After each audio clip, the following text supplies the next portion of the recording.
واحد فتح لايف على التيك توك، فلما فتح لايف على التيك توك واللي بيفتح لايف ده بيبقى اسمه صانع محتوى او تيك توكر او وات ايفر، ماشي. هنتكلم على ان تيك توكر ده فتح لايف وهو الناس اللي عنده مشاهدين، نسبة مشاهدين عاليين، فدخل عنده المشاهدين اللي بيحبوه وبيتابعوه وعايزين بيحبوا لايفاته ومحتواه جيد جدًا، مش هنقول إن هو لا بيعمل حاجة خدشة لا حياء ولا حاجة، قوم إيه، قوم الداعم بعت له هدايا على الaccount بيرحّب بيه، يا باشا اتفضل زرافة، شجرة، وردة، أي حاجة. بيحصل إيه بعد كده، بيحصل إن الهدايا دي بتتحول إلى TikTok coins بتنزل في حساب صاحب المحتوى، وبعد كده صاحب المحتوى الTikTok بيقول له أنت عندك 1000 coin بما يوازي 5000 جنيه، تحب أحوّلهم لك لحسابك اللي أنت رابطه في حساب البنك اللي أنت رابطه والّا لأ؟ أحب، فيقوم محوّله سواء على حساب بنكي أو كان فاتحين PayPal أو فاتحين محافظ زمان وبعد كده اتلغت، المهم بعد كده بينزل الفلوس دي في حساب التيك توكر أو الinfluencer أو whatever في حسابه في البنك. طيب، هنيجي بقى على حاجة مهمة جدًا وهي موضوع غسيل الأموال. أولًا غسيل الأموال، أنا دلوقتي راجل بافتح لايفات فبييجي لي ألوفات، مئات الآلاف أو ملايين. طيب، مش المفروض أنا أتأكد هو مين اللي بعت لي هذه الفلوس؟ أنا قانونًا اللي جاب لي الفلوس دي هو التيك توك مش الداعم.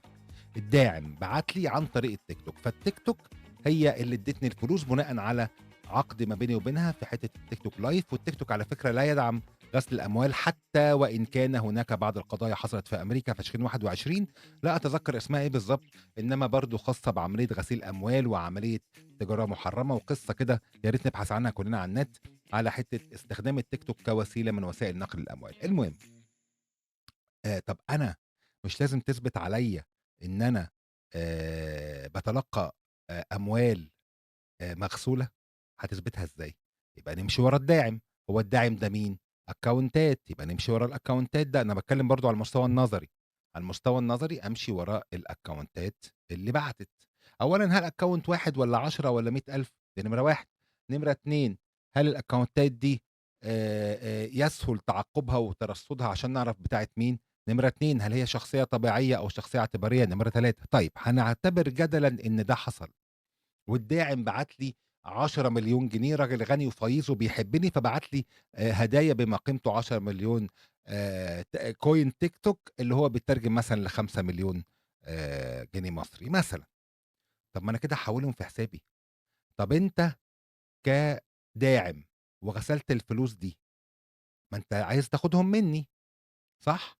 طب هل أنت لأن دي فلوسك اللي بتغسلها، ما هي مش فلوس شاكر أو فلوس X أو Y اللي كانت برّه فعايز تدخّلها مصر، ما أعتقدش إن هو بالعكس الناس في مصر عايزة اللي بيغسل أو عايز يطلّع فلوسه برّه مش يدخّل فلوسه جوّه، المهم هنقول إن الشخصية الداعمة دي خدت فلوسها من مصادر غير مشروعة، ما فيش مشكلة هنقول ده ولو إننا ما عندناش إثبات بده، وحوّلت لي الفلوس على حسابي في التيك توك وأنا رُحت على حساب التيك توك محوّلها على حسابي البنكي.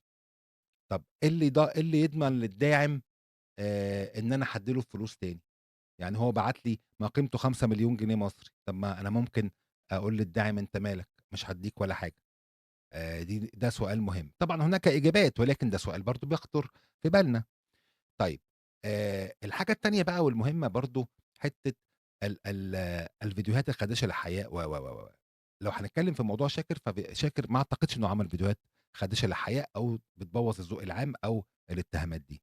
أعتقد إن التهمة الموجهة إليه فيما يخص غسيل الأموال هو غسيل الأموال التربُّح بوسائل غير مشروعة أو غير شرعية أو غير قانونية whatever يعني المسمى القانوني، أنا مش ضريب في القانون بس أنا بافكّر بصوت عالي، وأنا واثق في القضاء المصري، واثق في النيابة المصرية، واثق في الشرطة المصرية إن هم مش بيعملوا حاجة إلا بناءً على تحريات وبناءً على نظام صارم، عندنا ما شاء الله الأمن من أقوى الأمن في الدول العربية، ويمكن الأوروبية والأمريكية كمان، إنما برضه أنا بافكّر بعقلي. هو إيه اللي يضمن للداعم إن أنا هادّي له الفلوس دي تاني؟ طيب هل أنا كدولة أقدر أعمل tracking أو ترصُّد للأكونتات اللي بعتت لي؟ طب أنا مالي؟ هاجي أقول لك التيك توك هو اللي إيه، اللي بعت، طب ما هو بعت بناءً على دعم الأكونتات دي وده بيبان عند أي حد بيفتح لايف بيبان هو في كل لايف مين اللي دعمه ودعمه بقد إيه، فده بيبان. فأعتقد أنه من السهولة ترصُّد هذه الحسابات والأكونتات. نيجي بقى على المشكلة التانية، طب أين غسيل الأموال؟ أين شُبهة إنها فلوس مش مشروعة، أو فلوس جات من مصادر غير معلومة أو غير مشروعة؟ هي من مصادر معلومة، واحد بعت لي فلوس، ليه بيكافئني، ادّاني هدايا، هو ما بعتليش فلوس، هو بعت هدايا عن طريق وسيط اسمه التيك توك، فالتيك توك هو اللي ادّاني الفلوس. طب ما نسأل تيك توك في ده، ما نسأل تيك توك في ده، هي تيك توك إيه رأيك؟ هو مين اللي بيبعت الفلوس ده؟ على الرغم إن التيك توك من المنصات اللي طبعًا عندها agreement وعندها حاجات واتفاقيات بحتّة إن هي برضه بتحارب غسيل الأموال، حتى لو ثبت إن هي سهّلت بعض الأمور دي في أمريكا أو في أحد الدول الأخرى في 2021 تقريبًا أو حسب ما أتذكر. اللي عايز أقوله إن أنا أفهم إن يا شاكر أنت جات لك فلوس نتيجة تعاملات إلكترونية، مش هنقول مصدر الفلوس دي إيه ومش هنقول أي حاجة، ادّيني يا باشا حق الدولة في الضرايب، وادّيني حق الدولة في الدمغة، وطلّع لو سمحت يا شاكر أو أمثال شاكر اللي بييجوا لهم فلوس كتيرة، طلّع بطاقة ضريبية وادّي حق الدولة في الفلوس اللي داخلة. يعني أنا متهيأ لي إن الموضوع يُدار بالطريقة دي. أنا مش متّخذ قرار ولا باتدخّل في أي إجراءات، بس أنا ربنا خلق لي مُخ بافكّر بيه. فأعتقد هيبان في التحقيقات وهيبان لسه الموضوع ما خلصش. مش هاتكلّم على حيازة المخدرات وحيازة السلاح والكلام ده، فالقانون ياخد مجراه في الكلام ده، بس أنا هاتكلّم على حتّة شُبهة غسيل أموال. ممكن يكون في شُبهة إنّما بعد ما هنتأكد غالبًا أنا باقول والله أعلم إن مش هيكون في شُبهة غسيل أموال، لأنه من الصعب إثباتها. اثبت لي إن ده غسيل أموال. هتقول لي أصل خَد الفلوس عمل بيها شركات. طب ما فلوسه، هتقول لي طب جات له فلوسه منين؟ هاقول لك جات له من التيك توك، الله جات له إزاي؟